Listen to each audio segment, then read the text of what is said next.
we present The Return of General Forefinger, a comedy of motives by Giles Cooper, with Muriel Pavlov, Nigel Stock, Mary O'Farrell and Peter Howell. The Return of General Forefinger.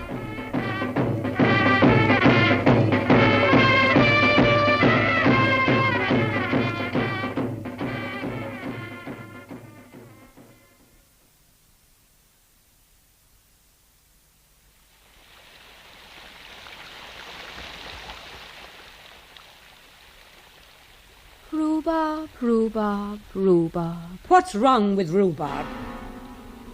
You made the piano twang. What's wrong with the rhubarb? Oh, it's not the eating of it, no. It's that giant stuff out there and the way the rain patters on the leaves. You'd think it was coming down much harder than it is. That giant stuff's poisonous. It would kill a horse. Shouldn't you be going to the station for Mr. Ashmold? Oh, he's not for a long time yet. And what about Brady? I never knew a Brady. But he sent a telegram from Dublin. I can't afford telegrams. I never read them. He said he was coming yesterday. He never came. No, but if he thought he was coming yesterday, it'd be today he'd come anyway, because there's no train Tuesdays. He might come Saturday. But more likely on the first train after the one he couldn't take because it wasn't there. I mean, somebody told him, maybe at his hotel or when he got to the station. I hope it was at the hotel. It'd be an awful lot of bother having to go back to the hotel and book a room again, because they mightn't have one. Not if someone had walked in and snapped his room up the moment he'd left. Heavens, he's only a name. Who cares? And a very vulgar name, too.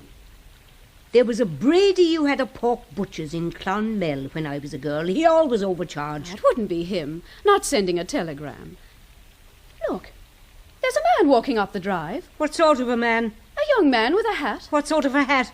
Green. Oh, what a bounder. Some corner boy, some Irish cad. Go and ask him his business and tell him to go away. Well, perhaps it's this Brady. Then he's the pork butcher's grandson. Ah, just the sort of behaviour you'd expect. Go on out now, quickly, and tell him we don't want any. I'm looking for my gumboots. Oh, we must get a dog again. A very fierce dog. My father had one called Tiger. He'd have torn a fella like this into shreds as soon as look at him. Why, he went for a steamroller once. That was how he died. So flat. We could have made a hearthrug out of him. But nobody had the heart. Are you there? Then there was a little cairn my mother had, with hair over his eyes, but brave as a lion. I think his name was Yap. Or was that just the noise he made?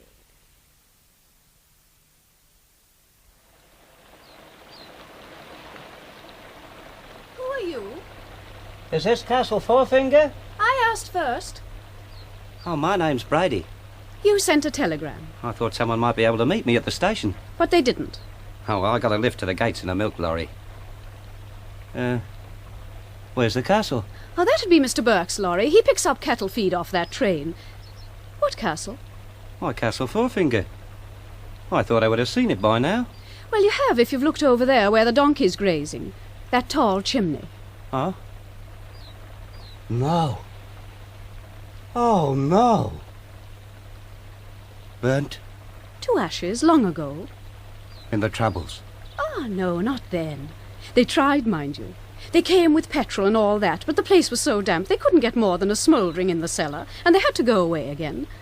No, it burnt itself down in a dry summer after the war. They say it was electrical. That's really funny. You know, back home we got a picture of it over the sideboard. Castle Forefinger in the county of Limerick. I've looked at it ever since I was a kid and told myself that was my ancestral home. And now I've come 10,000 miles and it isn't there. What's 10,000 miles away? Australia. My name's George Forefinger Brady. You're related to Aunt Augusta. Well, if she's your aunt, I'm related to you. She's not my aunt. She's my mother's second cousin. Do you want to see her? That's what I've come for. Hide your hat under the rhubarb, then. She hates green hats. I don't see why I should. She won't let you in. Oh. Is she crazy, then? No, but there are some things she likes and some things she doesn't, the same as anyone else. There, put it under there. It'll keep nice and dry. It's supposed to keep me dry. Ah, it's only a shower. It's been raining ever since I left Dublin. It does, but there's no harm in it. Come on, we'll stick to the drive since you've got no boots. Where do you live in if the house is gone? The observatory. Ah, built by Humphrey Forefinger in 1792. Ah, you know it all. Oh, well, that's another picture at home. Doesn't the telescope get in the way? No, that was taken out a long time back and sold to the Jesuits. What for? Money. And they sent it out to South America so that the Indians could take a look at the stars. Why? Oh, I don't know why Jesuits do things. Nobody does. Are you a Protestant? I suppose so. It's just as well. She thinks the Papists a common lot. Who is it? Well, there she is. It's your nephew from Australia. What's his name? It's himself. It's Mr. Brady. Send him back to his brawn and trotters. But he's come 10,000 miles. And I'm George Forefinger, Brady. Come on. We'll get indoors while she chews that over.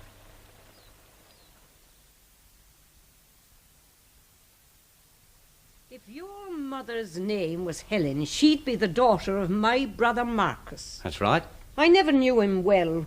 He suffered from hay fever, I think, and went abroad when I was 12 in a sailing ship. Who does he marry? My grandmother. Who was she? Oh, her name was Alice. Oh, then she might have been anyone. And this Brady that you say is your father? He was my father. He died last year. Did he have many sheep?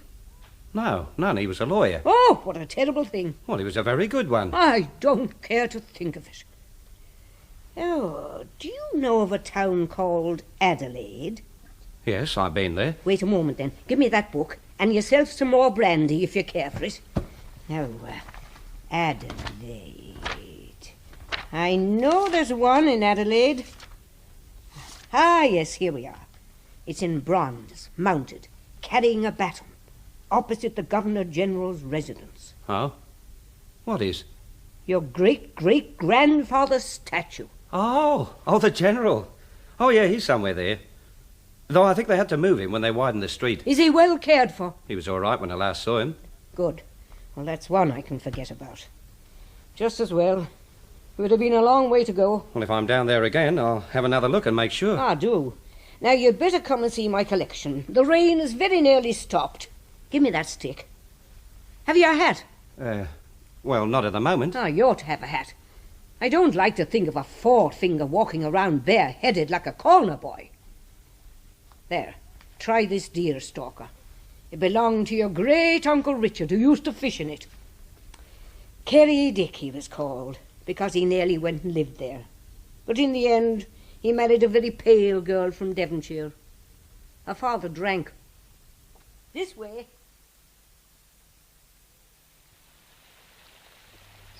Can I help you on the steps? No, I can manage. I'm used to them. Mind for yourself, though. They get this green moss growing on them, and they're slippery. Oh, righto. My father had this way down to the river built. He'd slip out of the back when people came and sit in the boathouse reading. He never cared for people. There were 15 of us. In the end, he spent nearly all his time in the boathouse, and a terrible rage he'd fly into if anyone came for the boat. Mind you, he was the General's only son, born after Afghanistan, before Somaliland. I dare say it affected him. Somaliland? No, he was brought up here, being the only child of such a man. Now keep to the path. It's boggy on either side. It's like elephant grass. Yeah, we called this Limpopo land when I was young. Oh. It opens out in a moment when we reach the river. Do you fish? I never have. There's a rod or two somewhere, but they may be broken. Not that you get much. Well, there are some trout, but there's too much weed and water lily. It ought to be cleaned out. There. You see? Good Lord. What are those statues? My collection. They're all of him, the General. What other statues would I collect? Where'd you find them? In a number of places. This one, in Roman style, as you see, was in front of the General Post Office at Aden. Oh? Most of the mounted ones seem to be from India. That one from Calcutta. The one without stirrups from the forecourt of the revenue offices at Abbottabad. Now, this prancing one was outside Lucknow jail. And that small one, holding a railway engine, was in the booking hall of Mandalay Station. How'd you get them? I sent for them, of course. Now, here was a difficult one to get. Huh? It stood in front of a public convenience in Cairo and was subjected to considerable indignities, as were they all. Not only from the natives. Birds, you know. and even lizards. Not the sort of thing you like to think of your own flesh and blood having to suffer. No. Ah, but he's home now in the place where he belongs. That's a very fine one, don't you think? The dead tiger he's standing on represents Gwalior. Did you buy them? Oh, yes. And very expensive most of them were. But worth it, don't you think? I suppose getting them back here must have cost something too. Hundreds of pounds, but there you are. What has to be done must be done. And there's no other use for the money. I suppose what's left will go to you when I die. Yes, I think it does. Well, there won't be much. Still, you've never had it, so you won't miss it. Where are you? Oh, that's Binnie. She's back with Mr. Ashmold. She drives too fast, that girl. Hello! We're down among the statues. Let's go up and join them. Who's Mr. Ashmold? My agent. Oh. For land agent? No, statue agent. He goes and gets them for me.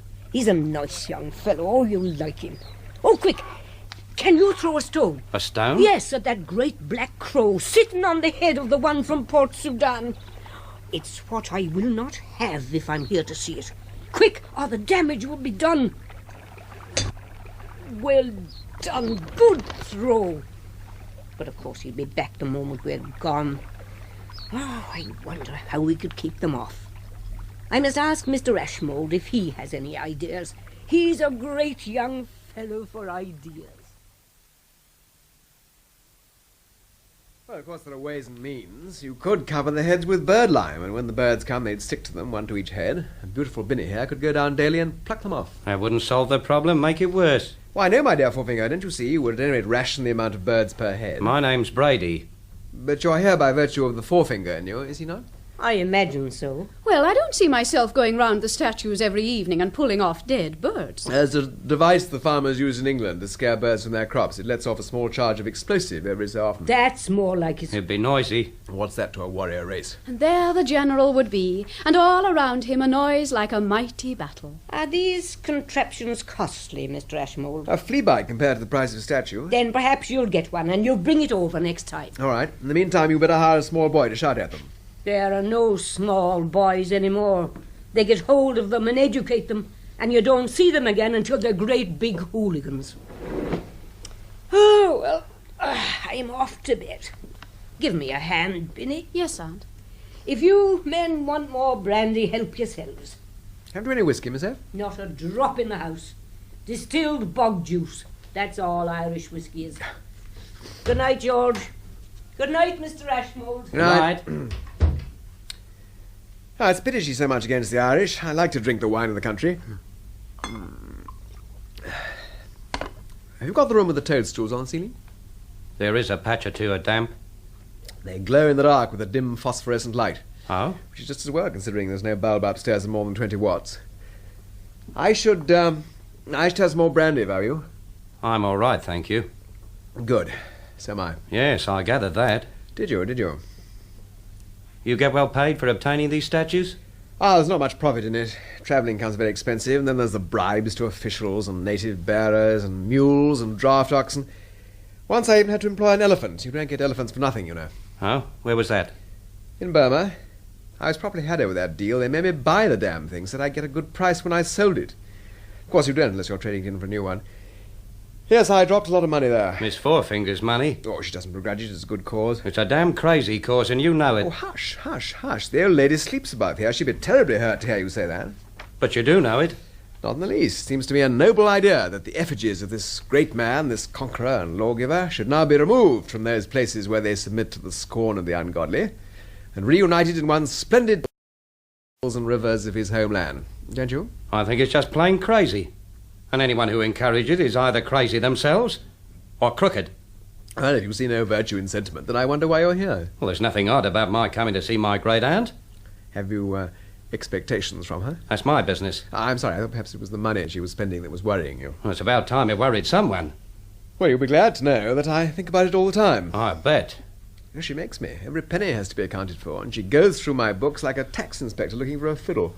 You can't get away with the thing.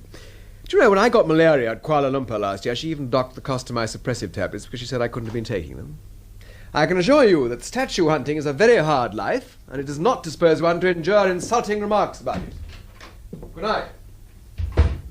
Oh, hell.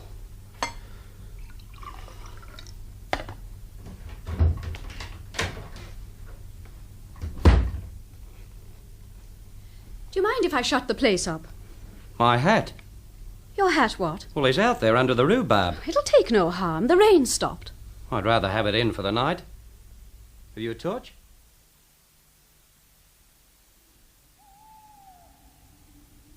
There's a moon. There'll be more rain by the look of it. Well, of course. Mind out how you go. This way. I hope it's still there. Who'd take it? Unless it was some creature, or a bird, maybe, for a nest. No, it's here. Is it all right? Not nibbled or anything? No, it seems all right. It's funny, you know. Now, Quentin, he never wears a hat. Put it on. Let me see if I like a man in a hat.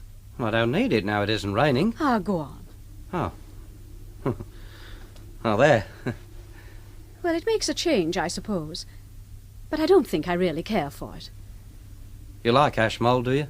Oh, yes. He's always got something to say for himself, and he must be as brave as anything. Why? Well, the way he goes off to the ends of the earth to bring back those statues for Aunt Augusta.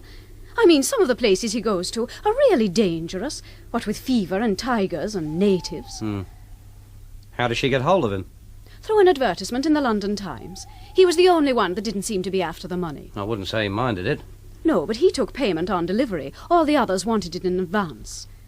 Quentin went straight off to Darjeeling without a penny down. And do you think it's worth doing?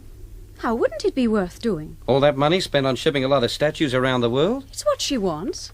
Yeah, but do you think that she should want it? If you only got what you ought to want, nobody'd have much fun. No, that's not what I'm saying. Aunt Augusta's an old lady, after all. One doesn't want her taken advantage of. Who would? Anyone who encourages her to spend her money on something useless. Do you mean Quentin? Well... Now come on and say it right out if you do. I hate a coward who won't say what he means. All right, then. I do mean Ashmold. I think it's a swindler's trick to encourage her to do this. You dare to say that? Well, you wanted me to say what I meant. But I don't like you any the better now I've heard it. There you stand, in your hat, criticising a brave man who has the courage to go to the other side of the world to bring a little pleasure to the last days of an old lady. He does it for money. And I'm from the other side of the world if it comes to that. Australia's safe enough. It has trams. I saw a picture. What has my hat got to do with it? There, you see, you've got no answer, really. You know it's true. I can tell you this. There's no trams in the outback. You can go hundreds of miles there without seeing a soul. That sounds safe enough. You could starve, you could die of thirst. Or be eaten by a kangaroo, I dare say. But you never went there. I did. And kangaroos don't eat people. Do you imagine I didn't know that? We're not ignorant over here. But you said it. I may have said it. My goodness, can't you understand a joke? Have you no sense of humour? I've got just as much sense of humour as anyone else. More. But I don't see what this has to do with Ashmold and the way he's swindling the old lady. What you're worrying about is the money. I never thought of it. Liar. Why should I? If I've never had it, I won't miss it. Then why worry? She's been taken advantage of. She likes it. Yes, but why should anyone get away with being paid for a crazy job like this? It's no crazier than being paid a fortune to stand up on a stage with a guitar you can't play and make noises into a microphone, or for a girl to make money by walking up and down with other people's clothes on her back. I don't say it is, but I can't respect him for doing it. What happens when you respect a fellow? Do you bow down in front of him or something? No, but you know what I mean. You mean you'd like the job yourself? You said I was too much of a coward. No such thing. I'm not in the habit of accusing people I hardly know. Why not? You praise them. After all, you can't know Ashmold very well. Well enough. Besides, there are the statues to say what kind of a man he is. Does he bring them with him? No. He comes when he's got news of another one, and they talk it over and decide on it. Then off he goes, and in a month or two it's landed at Cork and comes up here by road. He's never failed yet, and I don't think he ever will. He's a very determined man, even though he's always making jokes. You like him a lot? Well enough. He cheers us up. Is he married? I wouldn't know. I never asked. Well, you'd think he'd mention his wife if he had one. Well, perhaps he hasn't. Have you? No, nothing. How do you mean, nothing? Well, I'm not engaged to anything like that. Are you? Me? No, how would I be? Nobody ever comes here. Oh, you're quite a house party at the moment. You and him, yes. Oh, it's funny, really. You know more about me now than you know about him. How's that? Well, you know that I'm not married. Oh, but that's different. I mean, Quentin gets the statues. That's what we talk about. And otherwise, we're joking all the time. Here, we better go in before it rains. What'll you do with your hat? Wear it in bed if the room's as damp as it looks. A hat'll make no difference. That was a joke.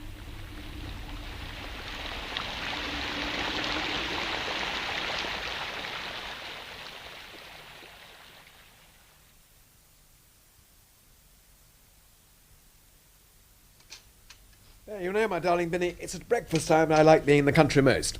In London, breakfast's nothing, just something you have to do before starting the morning. But here, it's a social occasion. Will you have another sausage? Oh, that's what I mean. Don't you agree, Mr. Forefinger? Brady. I'm sorry, Mr. Forefinger Brady. Now, we make quite a meal at breakfast back home. Is it true that you eat steak with a fried egg on top? Sometimes. And kangaroo's tails. Oh, they make good soup. You'd never believe the things there are in the world. Ah, you ought to travel, Binnie. Broaden your mind. Come to London with me. I couldn't leave the old lady. Or bring her too as a chaperone. Oh, it's terrible travelling with her. Wherever you stop, she has all the porters up in front of the station master for insolence. I'll drive to Shannon and fly. You'd hardly need a porter. And at the other end? Take a taxi. Oh, she'd never do that. Not if there was a bus to be seen. She'd think it wicked. And the same would go for staying in a hotel. I've got a car over there. I could meet you. Perhaps Mr. Ashmold will put you up. Well, I have got a flat, but it's small. Where is it? 1 Leckstrom Place, SW3. Not that I'm often there these days. Oh, well, you know, I have a feeling we ought to catch that train. I'll say goodbye to the old lady and bring my suitcase down. He's in a hurry. It's an hour before the train arrives at Forefingers Town, let alone goes out. Maybe he doesn't like his home life discussed. Why wouldn't he? Maybe there's more of it than he'd like you to think. What would it matter to me? Nothing, I hope. He's a nice, amusing man, and he goes through a lot of trouble and danger to please Aunt Augusta. That's all there is to it. Good. Now, if you're coming to the station, too, you'd better go up and say goodbye. Oh, I needn't go today. I mean, after all, I'm on holiday. You'd like to stay on? Would you mind? No, I wouldn't mind. But Aunt Augusta might be put out. You'd have to ask her. Nobody has ever stayed more than one night since the man who came about the water tank. Well, I should think I've got as good a claim as him. It wasn't a claim he had. No, he broke his leg on those steps to the river, and we had to keep him in bed for 3 weeks, and then he got rheumatic fever, and they took him away. I didn't think of staying as long as that. All sealed and signed, and time for another cup of coffee. Oh, well, I'll go up. In that case, I shall have another piece of toast as well.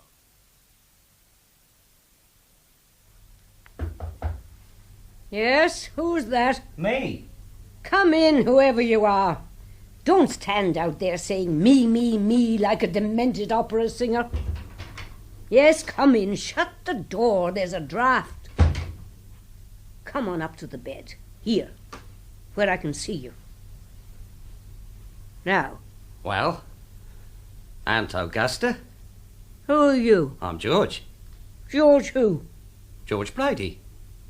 Oh, is that who you are? Oh, I didn't know you at first. Well, now, Brady, that was a very poor bit of brawn you sent us last week, and I hope you're not going to expect me to pay for it. If you have any trotters, you can send them up, and I'll have some chitterlings next time you kill. But mind they're clean, that's all I say. Mind they're clean as angels, or you'll have them back in your face.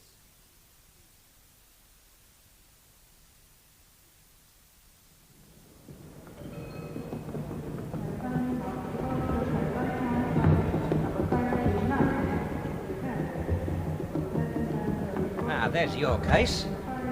And that's mine next to it. Yes, so it is. Well, goodbye. Oh, we can share a taxi. I'm going by bus. But I go right past your door. My door? In Lexington Place. Oh, I'm not going there. I've got to go to Baker Street first. Well, what about your suitcase? I don't know. What about it? Well, you don't want to take that to Baker Street. Let me drop it in as I go past. You can't. The door's locked. Well, no one there? Nobody. Oh. Well, it's a long time between buses. I better be off. It's been very nice knowing you. Goodbye. Now, look, I tell you what. I go to Victoria. So why don't you come in my taxi, drop your suitcase off, and then come on with me? You can get a bus just as easily from Victoria. You're awfully worried about my suitcase. Well, it seems a pity to take it to Baker Street. Well, if it makes you any happier, I'll tell you what I'll do. I'll take it up there in a taxi. Taxi! Baker Street. Goodbye.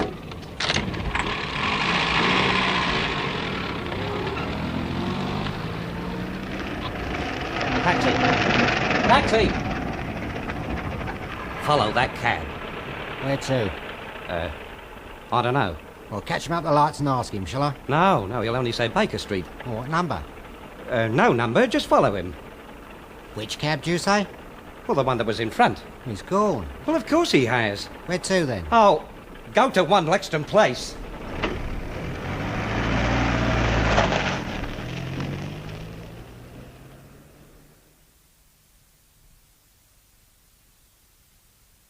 Well, my lovely Linda. What have you been doing with yourself while I've been away, huh? With myself while you've been away? Nothing. Good. Do you eat? I suppose you must, or you'll die. I never sort of think of you eating. Eating? You never think of me. Oh, yes, I do. When I'm with women who talk, I turn my mind to you, sitting so still and so silent and so beautiful. I'm hungry. Hungry. Food. Food. Funny, I do think of you cooking. I think of you doing all sorts of things, but never eating, somehow. Ah, who's that? Spine Pad? Spine pad. Knocking on our cottage door. He's much too early. I'll send him away until we've eaten. No, that's not his knock. That's a younger man. Here, nip out and put a sheet over the object, just in case. And take off some clothes. I'll say we're working. An eager younger man. Oh, Sorry to bother you. Forefinger. I wondered, yes, if you picked up my pen by mistake. What an odd thing to wonder. Well, when I got into my cab, I found that I hadn't got my pen, so I came round here in case you'd taken my pen by mistake. You better come in. Thanks. This is Linda. Linda, this is Mr. Digit. Digit? Brady. Digit, Brady. How do you do, Mrs. Ashmold? I've just been over in Ireland with your husband. Husband? Oh, heavens, she's not my wife. Oh. No, she's the wife of a man in the tea tray, but he's wedded to his work, so she stays here with me. Oh, I'm sorry. That's all right. Isn't she beautiful? Oh, yes. Take off some more clothes, darling. More clothes? Yes, it's quite warm. I must be going. No, we must get to the bottom of this pen business. Don't undress, let's have some more tea instead. Tea. I can show you what I mean about her. Here, look. That's what she looks like without her head. Isn't it a lovely flank? Oh, you're a sculptor. Yeah, yes. There she is again. That's her left foot. A sculptor? A sculptor, yes, she's my model. You never said you were a sculptor? I never happened to come up. Yes, but all the same. I don't know what you are. I'm reading for the bar. And did I know? No, I did not. There you were. You might have been anything. But no, you're reading for the bar. Oh, I don't mind. I don't hold it against you that you didn't tell me. We never talked about law. We did about statues. Yes, but the moment somehow never came for me to say. As a matter of fact, I'm a sculptor myself. Mind you, I was working towards it. Another day or two and I'd have got there. Does my aunt know? I never asked her. Have you told her? I think I probably have at some time or another. Have a drink. No, thanks. Well, I think I will. Linda, we're going out for a drink. There's none in the house. But I don't want one. Well, what do you want to do? Talk about your pen? No. Talk about your sculpture. Ah, I never talk shop. Talking of shop, it's all for sale. Oh? Well, what about the big one in the yard, under the sheet? That's one that didn't quite come off. Well, what's it of? Linda, they're all of Linda. Very big? Yes, too big. That's why it didn't come off. Well, she's 4 legs. No, that's the horse. Oh. Oh, she's riding it? Yes. Lady Godiva, you know. Very popular in the Midlands. Oh. I never heard that she wore spurs. Spurs? Yeah. Look, the sheet's been blown away there. Look. She's wearing boots as well. How do you know she didn't? The game's up, Ashmold. I believe you've got my great-great-grandfather under that sheet. Ah, Linda, here. Yes? Say it again about the game being up and so on. Why? I still can't believe you actually said it. You can't joke your way out of this. Linda, he thinks we've got his great-great-grandfather under that sheet out in the yard. Out in the yard? Yes. The astonishing thing is he's absolutely right. Go and unveil it, will you? Unveil it? I knew there was funny business going on. So you followed me round here? Not because of that. You don't think I believe that business about your pen? Believe what you like. You wanted to see where I lived and who I lived with. You accused Linda of being my wife. Is our beautiful Binnie at the bottom of all this, by any chance? You can leave her out of it. Oh, Linda, what a silly girl she is. She's got the sheet caught on his moustache. Careful, you'll tear it. Tear it. torn it. Well, there he is. Cast in bronze and very expensive too. But not as expensive as going all the way to India and fetching him back. Well, of course not. There'd be no profit in that. And they're all made by you? All those statues by the river? Not all. I bought one of them on the Portobello Road. How much for? 5 bob and a pound to some men for moving it. Or was it 30 shillings, Linda, for the one in the Portobello Road? 30 shillings. And you put in a bill for what? 1,000? 1,500? Ah, I see what you're getting at. You're suggesting that instead of going out and getting these statues, I make them myself and fool the old lady into thinking that I've been to the ends of the earth for them. Well, and isn't that so? Yes, that is so. That is absolutely so. Well, it's fraud. It's obtaining money by false pretences. Ah, no, it's not. It's misappropriation of funds. I looked it up. Anyway, it's illegal. Yes, I think we can agree on that. I'm going straight to the police. What will you say to them? That you're cheating my aunt. And the evidence? Out there. By the time they arrive, that will be Lady Godiva. Well, all the other statues then over in Ireland. Well, I don't see what they'll prove. Some copper will go over there, and you know how it is. A statue by the river brim, a simple statue it is to him. How is anyone to tell whether the things come from Mandalay or Fulham? Well, they can get onto the places where they're supposed to come from and ask whether the statues have gone. And in most places they'll find they have, hacked to pieces on liberation. Oh, you can talk and talk, but you're not going to get away with it. But I like the old lady. And this is how you treat her. But she's set her heart on these statues. Do you know what she'll do when she finds they're false? See you for what you are. She'll start again at the beginning, find someone else to go and fetch them, and it'll cost more than ever, because I expect they'll go out to these places. And there wouldn't be much profit in that, not on the money she's paying me. Where is the money? That I've had? Oh, there's generally some around. Linda keeps it in teapots and that sort of thing. I dare say we can find you a 5 or so if you're short. But you've had thousands. Where's it all gone? Well, statues are expensive, especially when you send them to Ireland. And of course there's the iniquitous price of gin. You've spent it all. I'm trying to tell you that there's not nearly as much profit as you think. Look, here's the old lady's cheque for £1,000. Now that monstrosity out there cost 400 to make and another 100 to ship. Leaving a profit of 50%. But if I really went out to India for it, I'd have to ask 2,000. Then there wouldn't be much in it, not by the time I got the thing home. I'm saving you a fortune. My God, what a nerve. Oh, I can see your point of view. Don't think I can't. I mean, if I had a name like Middlefinger... Forefinger. Well, Forefinger then, or Thumb, if you like. The principle's the same. I'd expect to get some money out of you. Your name's Ashmold. Yes. Well, you aren't entitled to anything. Well, that's a bit hard. That's what I call a damned unfriendly attitude. Just suppose the chap's name is Ashmold, he could starve as far as you're concerned. Push him in the gutter, kick him in the teeth. What a delightful place Australia must be. Australia's all right. All I'm saying is there's nothing coming to you from the Forefingers except perhaps a punch on the nose. I shouldn't. Sculptors are much stronger than they look. I could beat you with one hand tied behind my back. Linda, come and tie old Digit's hand behind his back. Behind his back? He's going to beat me. Sheltering behind a woman now. That's just about your mark. You and all your big talk about fever and jungles and all that rubbish. Well, she'll be sad it wasn't true, poor Binnie. She doesn't get much fun. She'll know you for what you are. I suppose I'm going back to tell them both. It's my duty. To yourself? No, to them. Look, I've told you what the old lady will do. She'll hire some intrepid fellow who'll actually do the job, the thousands. And I dare say Binnie will think him braver than she thinks me. He will be. But that won't help you. Spine pad. What? A member of my staff. Ah. Let him in, Linda, will you? Let him in? You see, I have a lot of people dependent upon me. Come on in, you old scoundrel. 6 braces forward, march. Let me introduce Pensioner Burgess of the Royal Hospital, generally known as Spine Pad. Worn on account of the heat, sir, to stop the sun getting the juices, sir, now obsolete. This is Mr. Brady from Australia. Had a cousin went there as a lad, never came back. Shake hands, 2, 3. You're a Chelsea pensioner? Found it by now, Gwyn in the rain, King Charles II. Sit down, Spine Pad. Bring him a chair, will you, Linda? Chair? Sitting on the chair, begin, knees, bend, trunk, bend, stop. Mr. Brady's a forefinger. The General! The old General! No, don't get up. He's his great-great-grandson. Sir, he was a great man. Sir, he was a fine man. There's none like him today. Back to back he had us fighting a Telekabur, back to back against the Fuzzy Wuzzies. Cup of tea? Ma'am, hand out, 2, 3, take cup, prepare to drink. Yes, well, we'll have a drink in a moment, but you can't get much sense out of him when he's had a couple. There we were, surrounded, cut off. The tribes had risen, there we were. Yes, now tell us about that later. What about the statue in Forefinger Paw? Named after him, you see, named after the General himself. Yes, but where is the statue? On the edge of the Maidan with his back to the PWD goat in the hills. Is it near the hills? Oh, no, it's not near anywhere. It's in the middle of the desert. So you can't see the hills? No, it's all flat as far as you can see. But he can see them. He's keeping a lookout, shade in his eyes. You never said that before. Forgot. Well, it means I'll have to change the statue. That's cost a bit.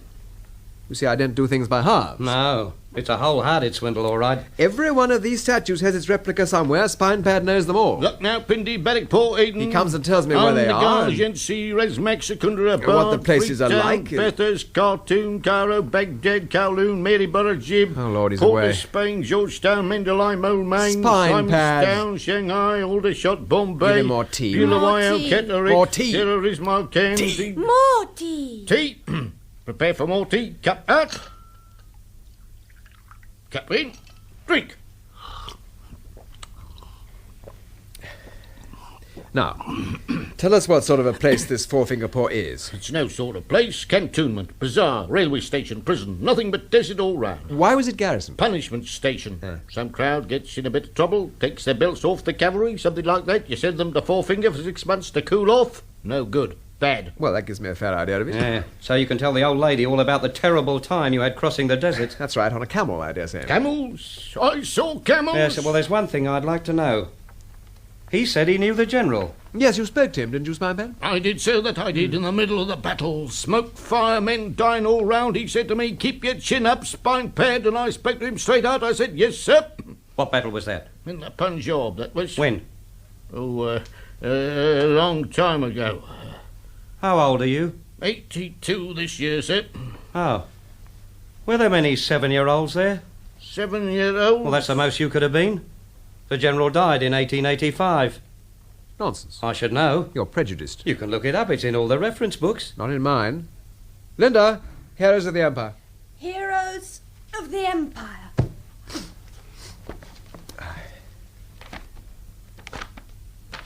Here we are.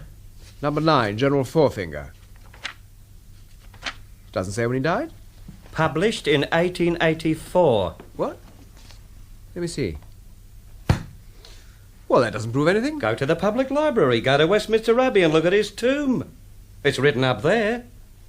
I must say I thought you'd have done that much research. Well, anyone can be wrong. I thought you didn't do things by halves. Look here, Spinepad, is this true? Have you been leading me up the garden path about the General? God bless him. But did you ever meet him? Of course he didn't. Let him tell me.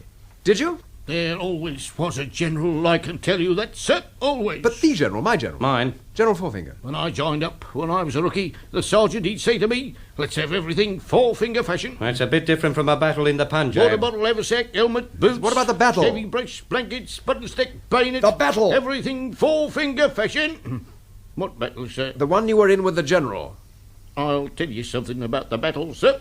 I'll tell you the truth, only you mustn't tell Colour Sergeant Parkin. I don't know Colour Sergeant Throws Parkin. his weight about. I wouldn't care for him to know, not Colour Sergeant Parkin. None of us will tell him. Because it's about that battle. In India? No, in South Africa. Ah. The others all went off to it, with the drums banging and the girls waving. But I done an injury to me kneecap playing inside left in our football team, so they left me behind in hospital. This was the Boer War. That's right. That's what they called it. Under Sir Redvers Buller they were then, but I was under a medical officer called Rumbolt. Very nice gentleman. Got me a job in the stores till they invalided me out in 03. You mean that was when you left the army? I came back again in 14. Kitchener, pointing at us like that with his forefinger.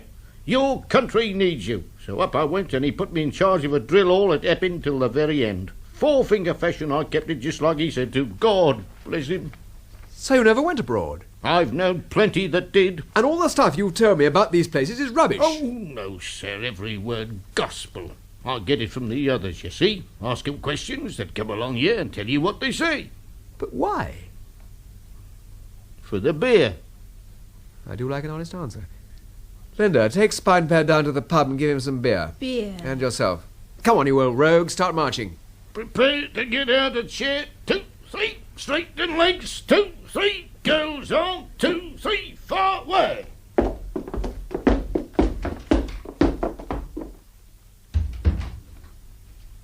So, now we know it all. I never thought he had the cunning. Oh, that's good, coming from you. Poor old Spinepad. Poor. Having to pretend all these years. You'll be sorry for yourself next. Oh, no, never. That's all you know. Meaning what? Meaning that my mind's made up. I'm not going to be a party to all this chicanery. I'm going to inform the police. But I told you there'll be no proof. There will with that old man in the witness box. Oh, no, you couldn't do that. It's my duty. But what about Colour Sergeant Parkin? I don't know him. I mean, he'd find out that Spinepad's never been in a battle. He should have thought of that before he started telling lies. I expect he did, but you can't drag him up in court and humiliate him like that. Very thoughtful, aren't you? Oh, I'm not worried about myself. He won't be a very good witness, you know. I'll be a witness too. No, look, I can't have it. The old man would never survive. You should have thought of all that before. Well, if you thought of all the possible consequences, you'd never do anything. That suits me as far as you're concerned. But nobody'll be any better off. People will see they can't get away with this kind of swindle. Supposing it wasn't a swindle. It is. But it could stop being. How? If I went and got the rail statue. What? From Forefinger Poor? Why not? You know what I think about the whole racket? Well, it's what the old lady wants. Well, how would I know that you'd been there? I can send you a postcard. Well, I wouldn't trust you not to get on to someone out there and get them to send it for you. Then you better come with me. You'd have to pay my fare. Well, that's a bit much. It's Forefingers' money you're using. Look, have you thought, the bother it's going to be all that way out there and all the way back with a bloody statue? Well, it's what you've been claiming to have done. Well, it's one thing to claim. Doing it's quite different. You're dead right. Meaning it's either or? That's it. Linda, I'm glad you're back. Back? Find me a toothbrush, will you, and a spot of money out of the teapot. Teapot? Digit and I are off to a punishment station. Punishment station.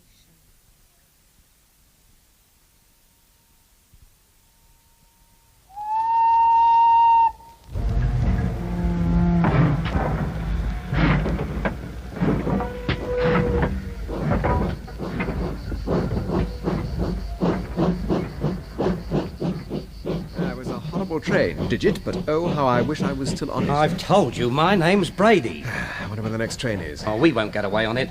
Hey! Hey!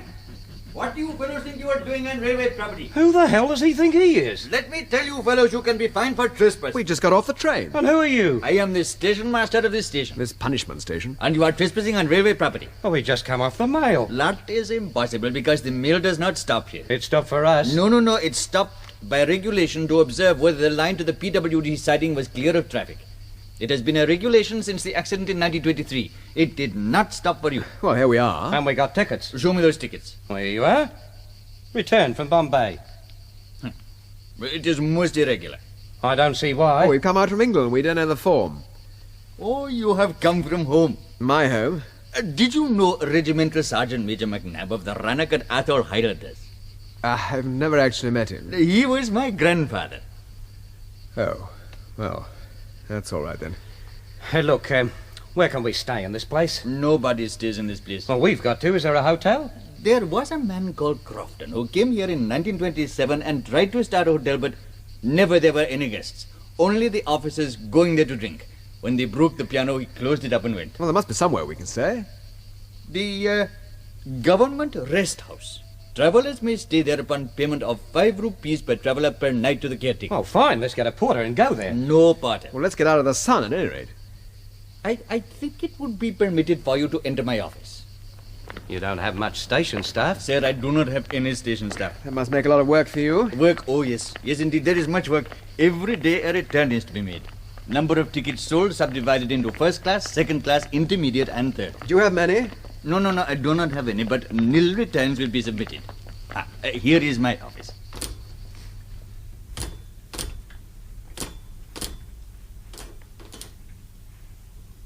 You'd think someone would want to get away from this place. Sir, they have. That is why no train stopped. There is nobody here at all. Well, there must be somebody. Self and bearer. No troops? Not since December 1948. But the bazaar was dependent on the troops. And the jail was dependent on the bazaar, I suppose. That is exactly so. Don't you want to answer the telegraph? No, sir, it is for up the line or down the line, not for me. There is nothing for me. Oh, I don't know. We are, in a way. How, sir?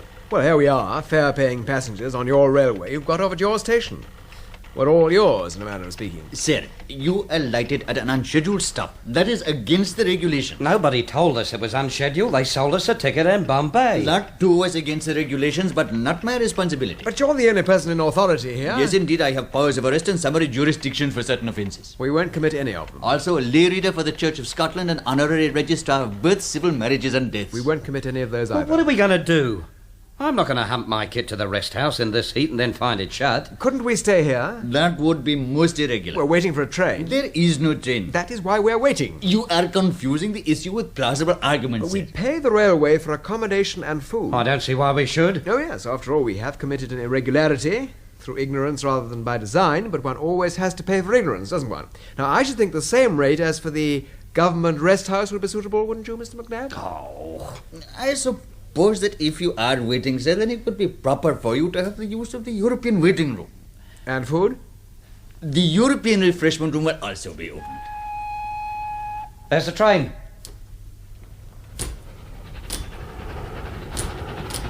That's not stopping. You said they all had to stop. The up train stops, sir, by order of the supervisor. That was the down meal.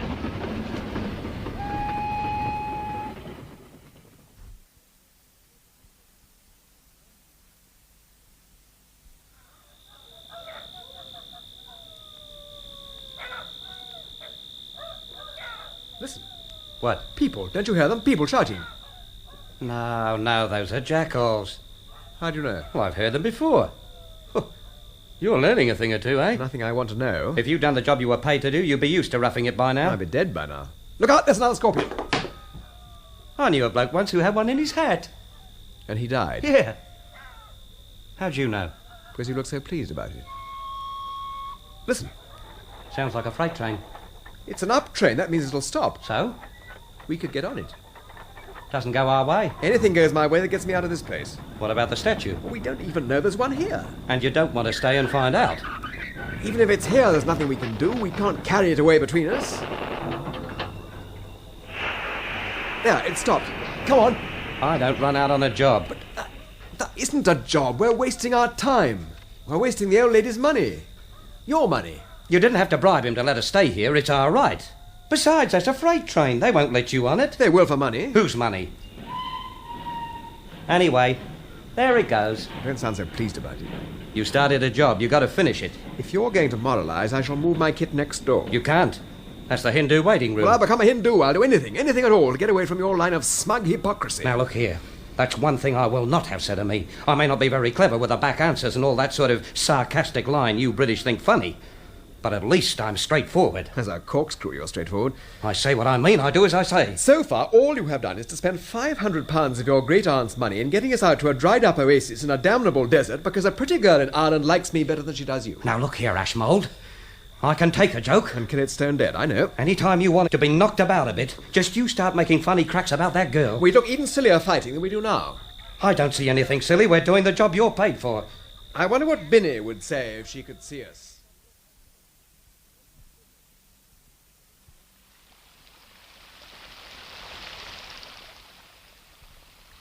Aunt Augusta, there's one of those statues down there that's going green. It's the copper in it. No, it isn't. It's the moss on it. Is there moss growing on it? That we can't have. We must scrape it. We must scrape them all. A wire brush, Binnie. Procure one. There's a thing Mrs. Leary does the saucepans with. Go out to her hour and find it. If we don't tackle the moss this instant, we're done for. Oh, there was a place near Castle Connell where they'd let the statues go. I went there often to tea as a girl. I expect it was drink. It generally is.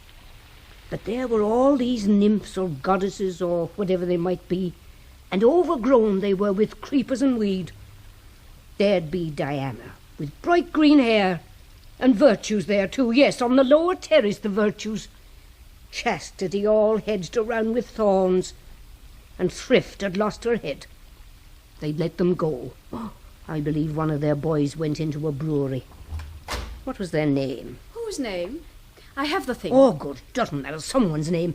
Let's get out there now. Come on. Oh, it's wet for you. I'll have some brandy afterwards. But the moss must come off at once. The rain will be just the thing if we can loosen it. Come on now, Binnie. Where's my sou'wester? Here, Aunt Augusta. Yes, and my cape. I'll wear my cape. It gives you no protection. But it leaves my arms free for scrubbing. I'll do the scrubbing. You'll do as you're told. I'll wear the old Inverness there as well. Come on now, before the rain stops. Your boots? I don't need boots. With slippers, there's less to change. Put yours on, though. You girls are liable to cold. Come along. Your stick, then. Take your stick. It gets in the way. Hurry up now, girl. It's pelting down. We are not made of sugar. We won't melt. Come along. We'll need a ladder. It's one of the ones on a horse. There's one in the boathouse, or there was. It has no rungs to it. You're making difficulties, girl. We can climb on the plinth. It's easy. Mind the steps now, Aunt Augusta. They're slippery. Let me go, will you? I've trodden these steps since the day they were built. Respectful workmen we had in those days with bowler hats. You never... Oh! Aunt! God, let go! Oh!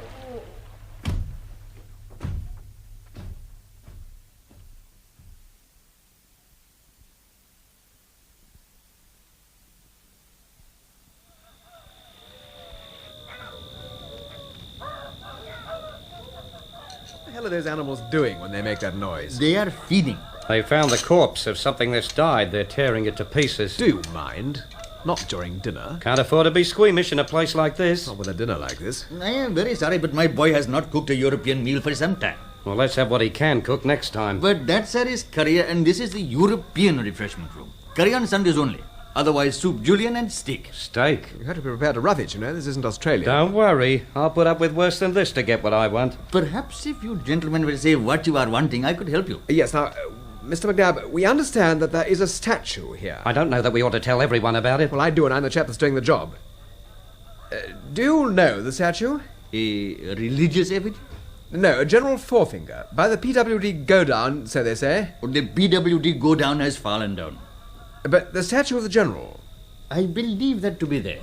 Why, haven't you seen it lately? I do not go into the cantonment. There is no work excepting at this station. But it was all right when you last saw it, wasn't in good order, yes. Well, we wish to take it back to England. Oh, sir, that is not possible. Who's responsible for it? The government. Whom you represent. Only for certain departments. Well, let us for the moment consider that the Fine Arts Department is one of them. I am uncertain as to whether there is any such thing. I fancy that the Public Works Department is responsible for statuary. Well, surely not for a work of art. But how shall we know whether it be a work of art or otherwise? We'll go and look at it, and I will tell you. Have you authority? I'm an artist. Come on, let's go now. Oh, it is night time. There's a bright moon. I cannot leave the station. Nobody'll steal it. But we might steal the statue, and then you would be held responsible. Oh, gentlemen, what a nuisance you are.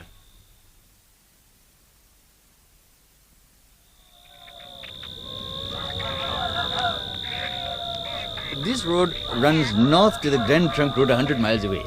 Napier Barracks there and the cavalry lines beyond. This was the British Other Ranks canteen. Let's have a look. No, not government property, sir. No one will mind. Ashmold, this is no time to fool about. Not much of a place. No, please, sir, come. You can come and have a look at it in daylight. And you can see it properly then. I like it as it is. I think of redcoats drinking rum. Oh. Look, the writing on the wall. Insulting the country. Spelt wrong, too. Hello, a piano. Do you play a digit? Oh, stop being funny. Come on. Bound for old Blight. Hey. Someone else is trying to play this piano. Oh, please. Please to come, please. But they are. I'm not touching it. It's more like a harp. Too many dead men in this town. The keys don't move. There's something inside. Crawling about. A snake! I saw it! A snake! A damn great monster! A cobra! Cobra! Quick! Out!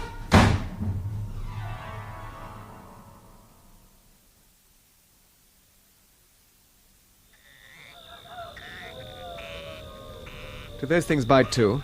Only if they've got rabies. Well, that's a comfort. Which way now? We are nearly at the Maidan. This is the jail road. All the way to the jail, boys. All the way to the jail. I suppose that's it down there. It's not very big. Oh, but sufficient and very well built. This is the back of the Forefinger Pork Club. Handy for the jail. The prisoners worked in the garden. Pity we're not members. I could do with a drink. Sir, it is shut. And probably something beastly behind the bar. What's that? Look, moving. Huh? Over there. Oh, only a tree rat.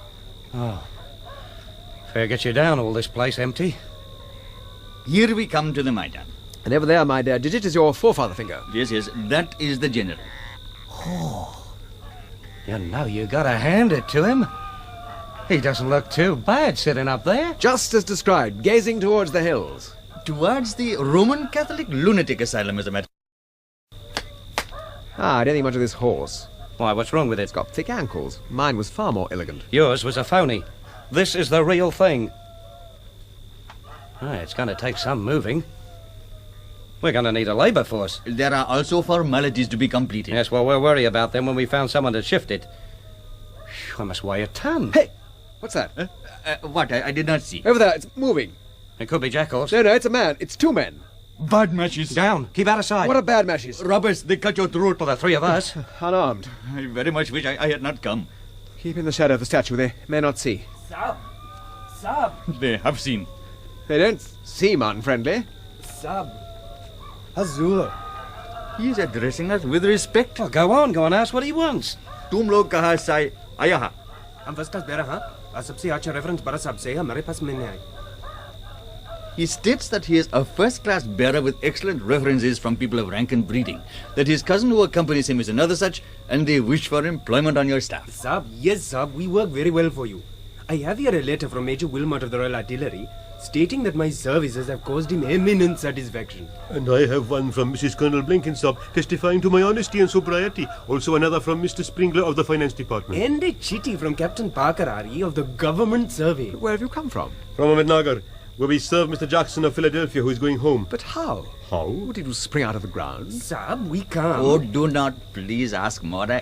I would not wish to have to take official cognizance of unauthorized travellers on the railway. And we will look after you in the proper way. Chota Hazri. Shave before you wake. Toothpaste as squeezed on toothbrush. Trousers hell for putting All on. due care and attention you will receive.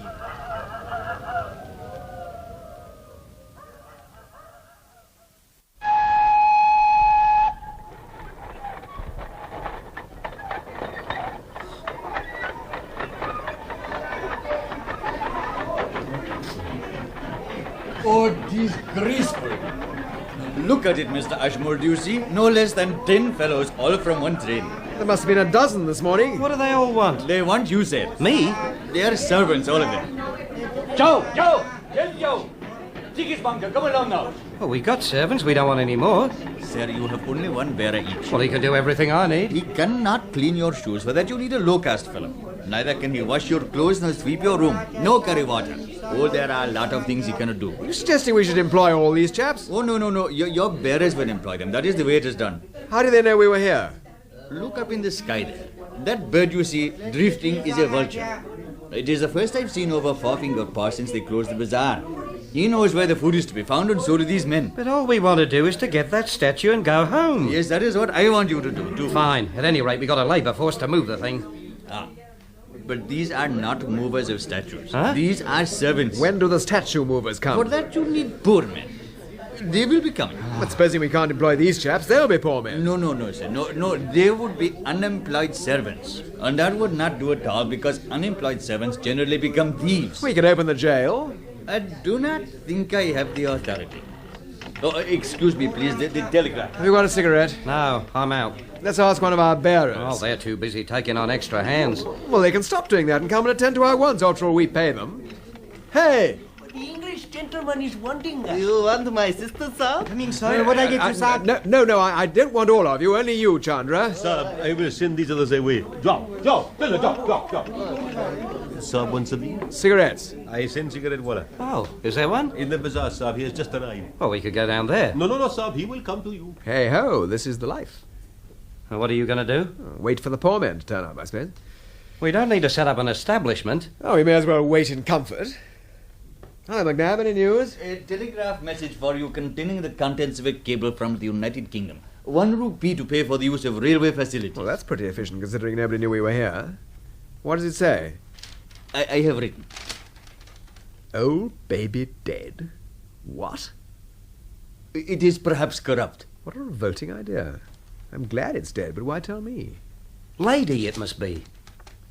Look, it's from Forefinger Town. So it is. Old lady dead. Poor old dear. House to me, money to Beady, signed Binnie. Who's Beady? I am. It's me. Brady. It's corrupt. To call yourself Beady for money, it certainly is. As bad as that baby. Oh, don't fool about, Ashmold. You know perfectly well what I mean. So, Binnie got the house and I've got the money. I wonder how much. You could send a telegram and ask. No, I'll have to go there, see the lawyers and all that sort of thing. I expect she'll sell the house. Not if I have anything to do with it. Will you? I shall make it my business to. I've got to go back there with a statue and I'll put it to her. Put what? My plans. Well, surely you don't want the statue now. Why not? You didn't seem to think much of the old lady's collection.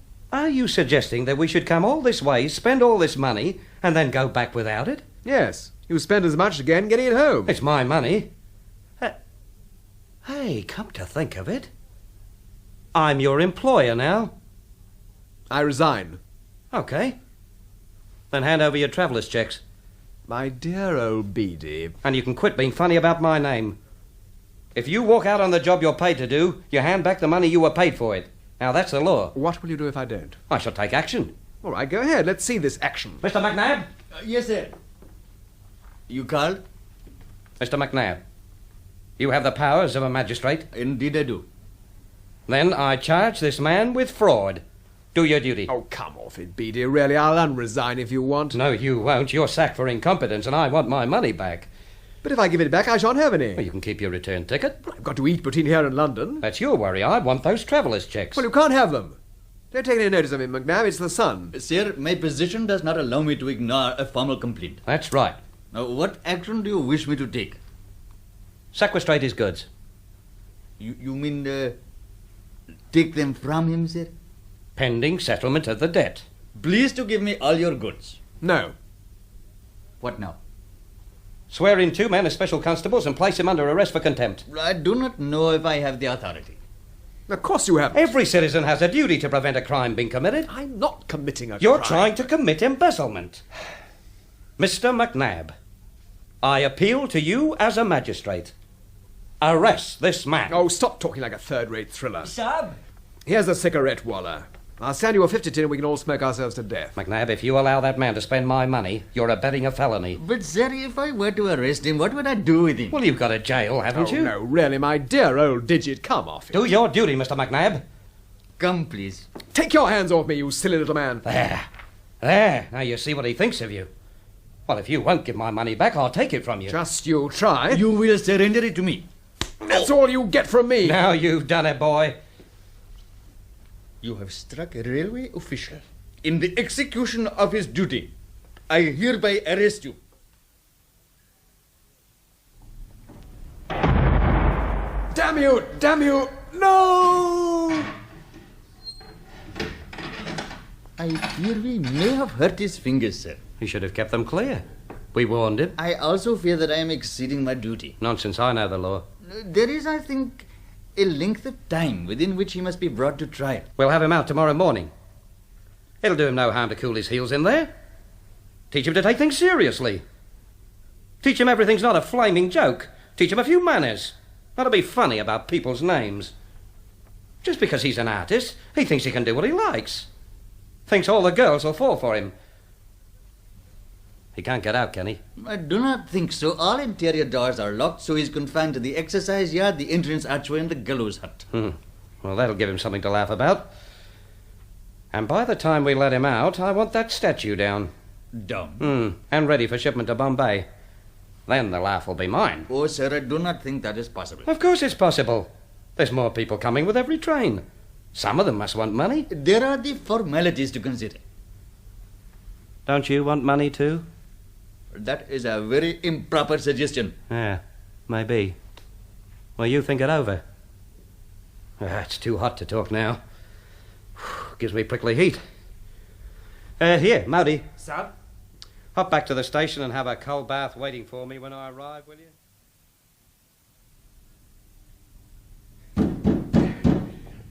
Don't be fools! Come on, George! Let me out! Let me out! It's too hot. It's too hot for anything. I want a drink. They took my cigarette. Oh, blast, this is too damn silly.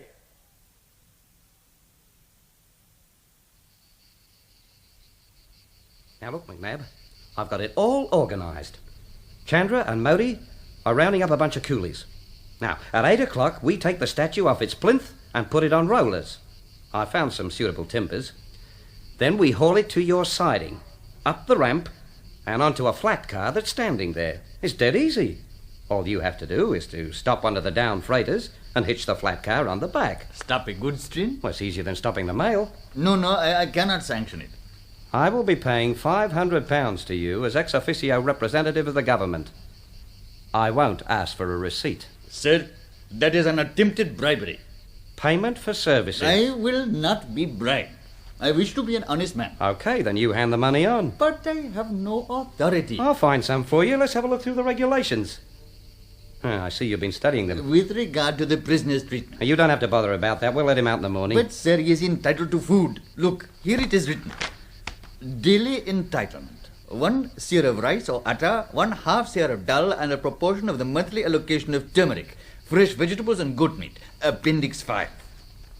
If he does not receive it, he may complain to the proper authorities. Appendix 15. All right, then. We may as well let him out now.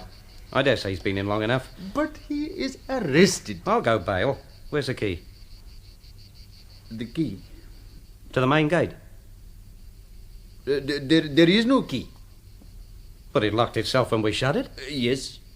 Well, then there must be a key. It was thrown away. In the celebrations, in the freedom celebrations, it was thrown down away. In 1947? With much cheering. Well, why the devil did you shut him up in there if there wasn't a key? Sir, you were so insistent. Oh, no, I take no blame. You should have told me. Well, we better go down there and see if there's anything we can do.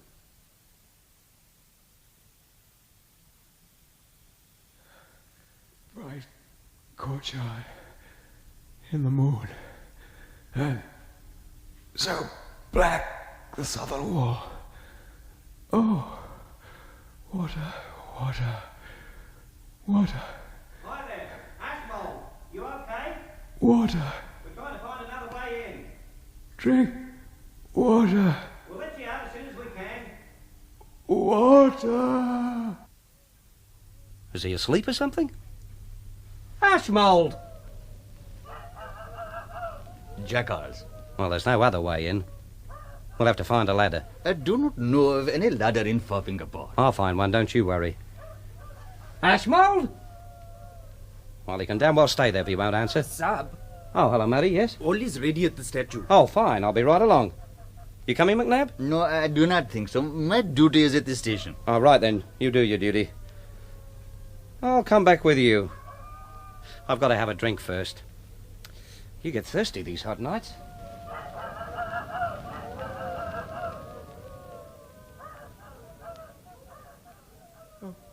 Barrel of water. A whole barrel. A water butt. Yes, a water cool. A tap at the bottom. Lie under it. Let it run.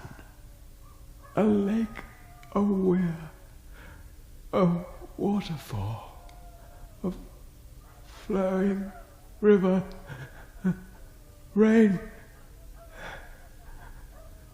Lie on the ground like this, mouth open, catch it. Water!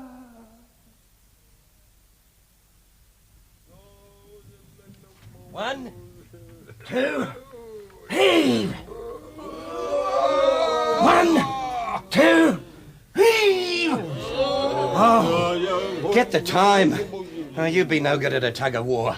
Come on now, heave! Oh, what a useless lot you are. Rest. Stop. Tyro. Sab, it is hard. There's nothing to it if they'd pull together. Oh, Sab, they want more money. Eh? All right, then, they shall have some more money if they can get it to the station. Double pay. Twice as much paisa for all of you. Hey, I know what. Hey, you there. Hey, you got a drum. Tell him to work them up a bit, Matty. Okay. Paisa for you if you get them moving. The guy, Sab.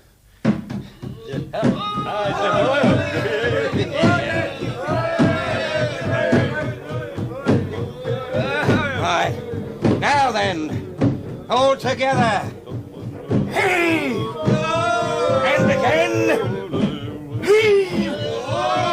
He's moving. Yes, he's moving. Hey, you got him on the move. Steady, steady. Watch those rollers.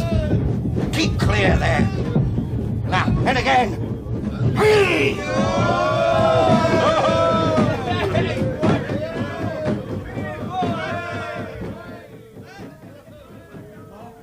Cry of the mob, coming to get me out, storming the walls of my Bastille.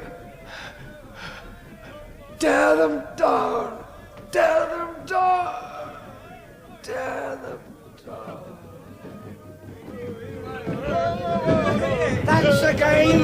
Go on, keep 'em moving. Come on. Get those rollers round to the front. No, don't stop. Steady, steady. Now, not too fast. You mustn't slip off the rollers. Yeah, that's right. Another one here. Good lad. It is like the great car at Juggernaut. Oh? Now, come on, hurry. Let's have that roller forward. No, wait. Now, look. Hey, stop that man. Stop him. He's going to go under. There you are. Stop. Lift the statue. No, don't roll. No, don't. As in the great days at Juggernaut, under the wheels of the great car. Crushed to death by the great British general. Oh dear. Oh, there's nothing to be done for him. All right. Righto. Now keep going. Keep it moving. Now, come on.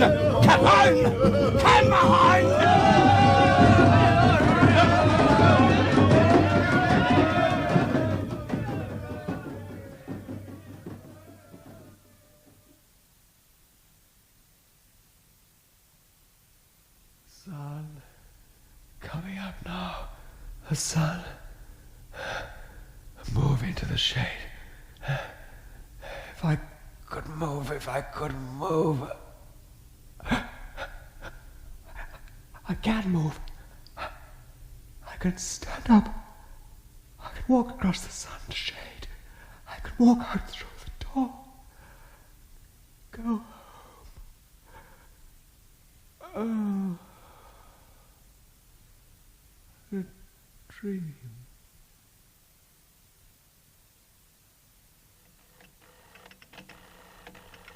But if I stop the train, there will be questions. There'll be more if some big noise in the government comes past in the mail and sees the statue in the siding. It was put there without my authority. If I'm still here, I shall deny that. Oh, you make me very unhappy. Righto, then stop the train.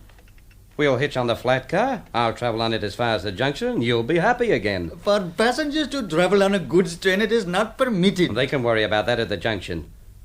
I'll tell them I got on while your back was turned. That will not be true. It will if you turn your back. Oh, this way and that way you are pulling me. Oh, and here's the money for the statue.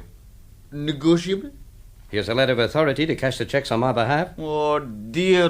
Good. And that's all fixed. Well, now we better see about getting Ashmold out of jail. You want him out? Well, of course we can't leave him there to starve. We have... Not in 24 hours. There was no water in there. What? No water, and it is the hot weather. Why the hell didn't you tell me? Your mind was so made up. Well, we must get him out at once. Too late. Look over there on the jail wall. Well, nothing. 5 minutes ago, there was a row of birds. Well? Well, now there is not a row of birds. And look, there are more birds coming. Yeah. Vultures. Vultures, more and more, but not to sit on the wall. All right. Well, what are you going to do? I can hold a service, if you wished, in the waiting room. That won't do any good. Sir, it is written that when a prisoner dies, he shall be accorded the funeral rites of his religion. Do you happen to know what Mr. Ashmold's persuasion was? What? Oh, the same as mine. And your persuasion, sir? Then I've got to catch this flaming train.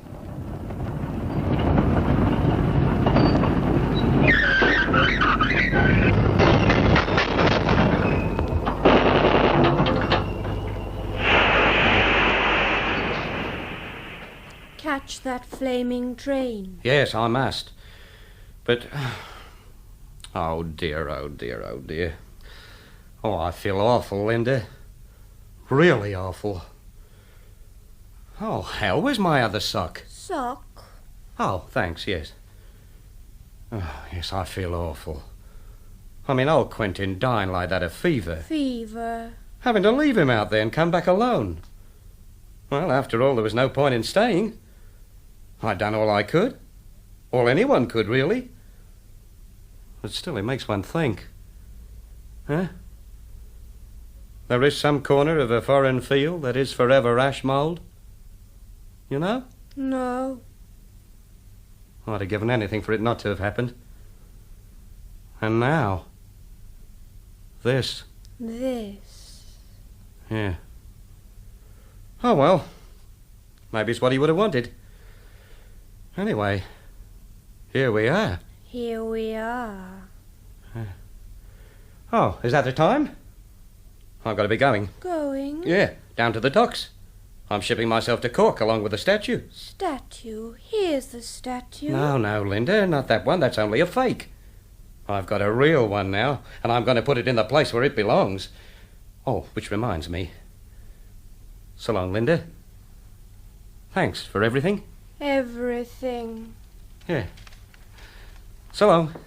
How long? How long? What? How long away? Oh, yeah. Well, now, look here, Linda, What? Well, I don't want you to get me wrong, but I'm not a sculptor. I'm a practical sort of bloke, and, well, I've got a job to do. After all, I only looked around to tell you about Quentin. Quentin.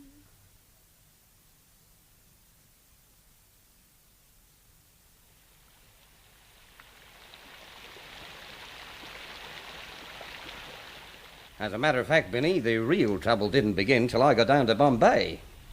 There wasn't any precedent for exporting a statue, and they claimed it was made of non-ferrous metal and a prohibited export. Then I said it was a work of art, and they wanted me to get a license from Delhi. Well, I didn't think much of that. So what do you think I did? What? I smuggled it out. How could you smuggle a statue? Oh, I found an obliging sort of bloke who was taking a cargo of mules to Aden. We got the general put on the bill of lading in the place of one mule that died. Of course, it cost money. Still, you've got the money. Oh, no, there's not all that much left, not with all the people who had their whack of it. You shouldn't speak ill of the dead. I'm not. Yes, you are. Poor Quentin. Fancy catching fever like that on the last trip of all. The first as well. Ah, yes, you said. Wasn't it clever of him, though, to make all those statues? Well, now there's going to be a real one. Yes. Why did you bother? I wanted to see the thing done right. Yes, but after you knew she'd died. Well, we'd gone so far, I didn't want to give up then. Well, you wouldn't care for a quitter, would you? I don't know. I've never thought. Oh, you wouldn't. I know. I mean, when you set out to do a thing, you've got to see it through to the end. What was that? You made the piano twang. She used to do that when she was laying down the law. The power of the human voice, Quentin called it. Where the hell's that truck? It left Cork the same time as I did. They'll have to go slower than you with the weight and all that. No, we don't want to offload it in the dark. There's an hour or two yet. When are you going back to Australia? I've another year in England. When are you going back to England? I can stay for as long as you want me. Oh. What will you do? I'm waiting for a rich man. Oh? Some film star or Italian prince who'll come along and buy this place. But you don't want to sell it? I must. There's only a few rents to live on, and the roof needs thousands spending on it. Well, I've some money. Not to buy. No, but together we could live here. Together. Don't you think maybe that's what the old lady wanted when she split the house and the money? I do not. She wouldn't leave me the money because she disliked the idea of me living here and measuring her up, so to speak. So she left it to any other surviving relatives. And you're the only one. Now, going back to our living here together, what I meant was that if you were to... It'll have to go round the back and down. I'll show them the way. Yeah, but I'm asking you to marry me.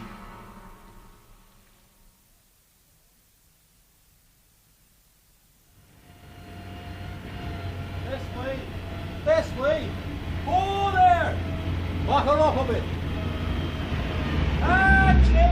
Now, sir. Now, is that where you want him, sir? Yeah, just about.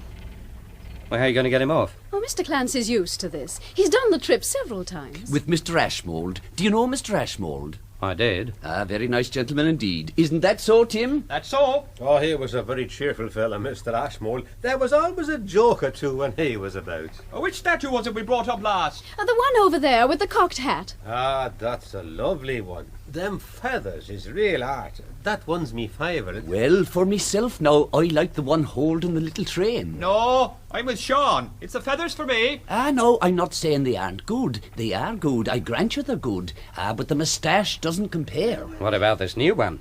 Ah, that one.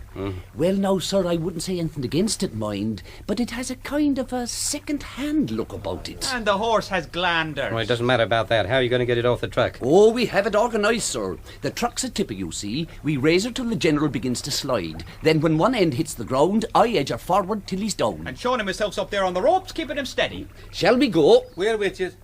Keep the English gentleman well clear, Miss Binnie. I'm Australian. Never mind, you'll squash just as flat if he lands on you. Are you set? Righto. Yes, right.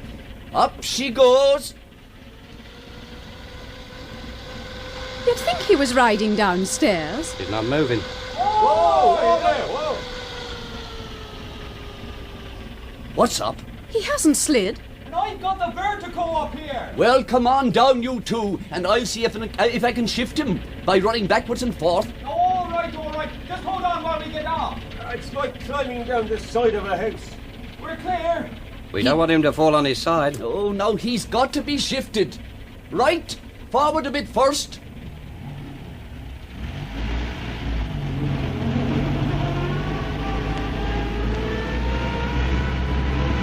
If you run back now and stop sudden, that'll do the trick. Get clear then. That's the idea. Stop. Because he's flying. Oh, look at He's flowing. Well, no, I never imagined that would happen. Just fancy. He's landed the right way up. But in the river.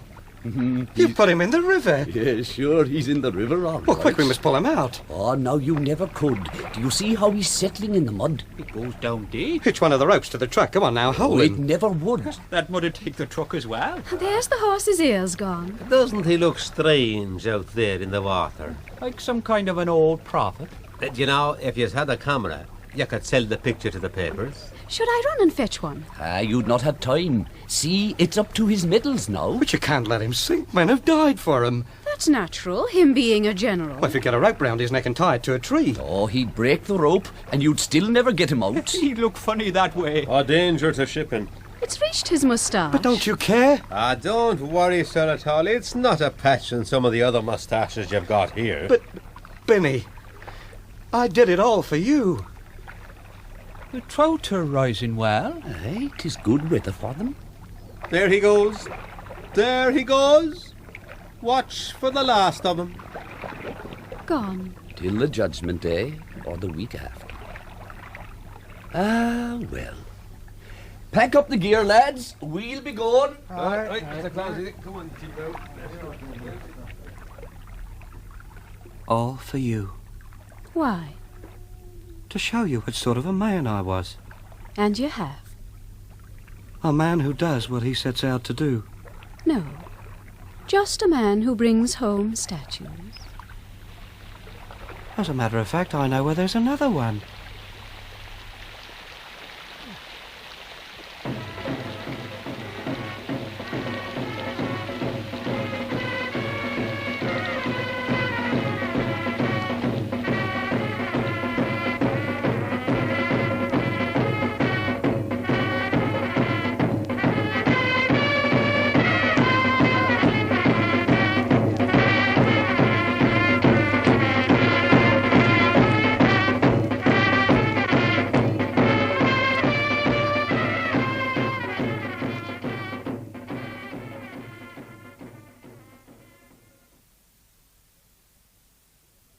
The Return of General Forefinger was written for radio by Giles Cooper. The part of George Brady was played by Nigel Stock, Quentin Ashmold, Peter Howell, Binnie, Muriel Pavlov, Augusta Forefinger, Muriel Farrell, Linda, Elizabeth Proud, Spinepad, Norman Wynne, McNab, Roger Snowden, Moti, David Spencer, Clancy, Robert Mooney, Tim, Kenneth Dite, and Chandra Julian Summers. Other parts were played by members of the BBC Drama Repertory Company.